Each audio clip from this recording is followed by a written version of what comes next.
أما بعد قال الله تعالى في القرآن المجيد والفرقان الحميد فأعوذ بالله من الشيطان الرجيم بسم الله الرحمن الرحيم ولا تقل لهما أف ولا تنهرهما وقل لهما قولا كريما صدق الله العظيم.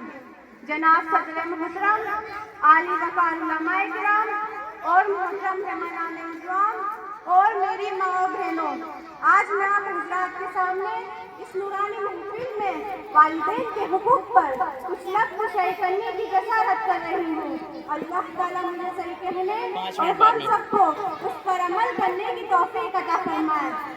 محترم حضرات، ماں باپ اپنی اولاد کے لیے دنیا کی عظیم ترین دولت ہے. جس طرح آنکھوں کی قیمت اندھے کو معلوم ہے، ہاتھ کی قدر لولے کو پتا ہے، پاؤں کی اہمیت لنگڑا جانتا ہے، اسی طرح والدین کی قدر و قیمت انہیں کو معلوم ہے جن کے والدین دنیا سے اس وقت چلے گئے جبکہ انہیں سہارے کی سخت ضرورت تھی.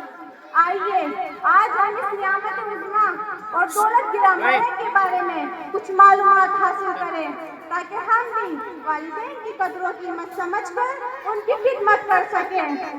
حضرات، اگرچہ ہمارا حقیقی خالق و مالک اور پیدا کرنے والا اللہ تعالیٰ ہے، مگر ہم سب جانتے ہیں کہ دنیا میں آنے کا ذریعہ ہمارے والدین ہیں.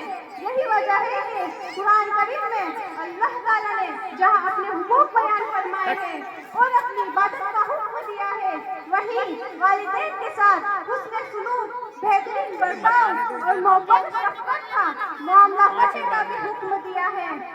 ارشاد ربانی ہے، اور تم اپنے ماں باپ کو نہ جھڑکو، ان سے اف تک نہ کہو، ان کے لیے تم محبت اور فرمانبرداری کا بازو جھکائے رکھو اور ان سے نرم نرم گفتگو کرو. ایک حدیث میں نبی کریم صلی اللہ علیہ وسلم نے فرمایا، وہ آدمی ذلیل و خوار ہو، پھر ذلیل و خوار ہو، پھر ذلیل و خوار ہو، یعنی ہلاک و برباد ہو. آپ سے پوچھا گیا، کون یا رسول اللہ؟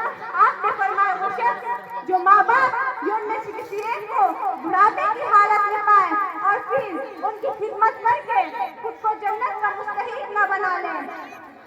محترم حضرات، ایک حدیث بخاری شریف میں ہے کہ ایک صحابی نے آپ صلی اللہ علیہ وسلم سے پوچھا، یا رسول اللہ، من احق بحسن صحابتی؟ قال امک، قال ثم من، قال ثم امک، قال ثم من، قال ثم امک، قال ثم من، قال ثم ابوک. یعنی میرے حسن سلوک کا سب سے زیادہ مستحق کون ہے؟ آپ صلی اللہ علیہ وسلم نے فرمایا، تمہاری ماں. اس نے پوچھا، پھر کون؟ آپ صلی اللہ علیہ وسلم نے فرمایا، تمہاری ماں. اس نے پوچھا، پھر کون؟ آپ نے فرمایا، تمہاری ماں. اس نے پوچھا، پھر کون؟ آپ صلی اللہ علیہ وسلم نے فرمایا، پھر تمہارا باپ. ایک حدیث میں فرمایا، اب جنت کے دروازوں میں سے بہترین دروازہ ہے، تم چاہو تو اس کی نافرمانی کر کے اسے ضائع کر دو یا پھر اس کا دل خوش کر کے اس کی حفاظت کرو. ایک حدیث میں نبی کریم صلی اللہ علیہ وسلم نے فرمایا، الجنت تحت اقدام الامہات، یعنی جنت تمہاری ماؤں کے قدموں کے نیچے ہے.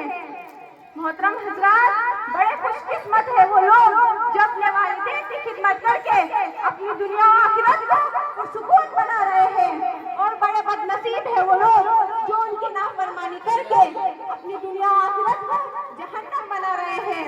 یاد رکھیے، جو لوگ ماں باپ کو ستاتے ہیں ایک دن وہ بھی ستائے جائیں گے.